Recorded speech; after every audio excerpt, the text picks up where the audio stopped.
Hello gas, আসসালামু আলাইকুম। তো আপনাদের মাঝে নতুন একটা ভিডিও নিয়ে আসলাম। ভিডিওটা মানে অনেক কষ্টের একটা ভিডিও। তো আমাদের মসজিদটার ভিতরে আপনাদের ভিতরে নিয়ে দেখে দিয়েছি গ্যাস, কি অবস্থা ভিতরে দেখেন।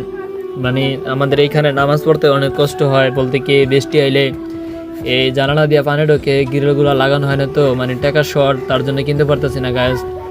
তো যে যেখান থেকে পারেন ভিডিওটা বেশি বেশি করে শেয়ার করে দিবেন আর লাইক কমেন্ট করে দিবেন। তো চলেন ভিতরে নিয়ে দেখাইতেছি কি অবস্থা দেখেন গ্যাস।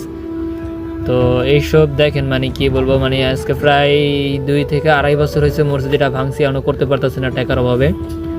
টাকা অনেক শর্ট, তো গাছ এই জন্য ভিডিওটা নিয়ে আসলাম আপনাদের মাঝে। তো সবাই যে যেখান থেকে পারেন, প্রবাসী ভাইরা এবং বাংলাদেশি ভাইরা যে যেখান থেকে পারেন একটু হলে হেল্প করেন মসজিদটাতে, মানে যে যেখান থেকে পারেন হালকা পাতলা কিছু দিয়ে সহযোগিতা করেন।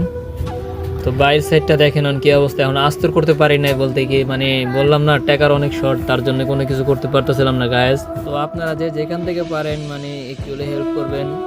তো মানে বিকাশ নাম্বার দেওয়া থাকবে, হয় ভিডিওটা বেশি করে শেয়ার করে দেবেন, আর না হয় সহযোগিতা করবেন। তো গায়েস, তো বাইরের অবস্থাতেও দেখছেন কি অবস্থা, মানে বৃষ্টি এলে অনেক সমস্যা হয়, মানে ভেতরে পানি ঢোকে জানালা দিয়ে।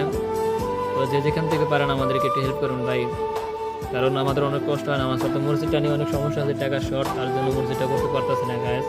ধন্যবাদ।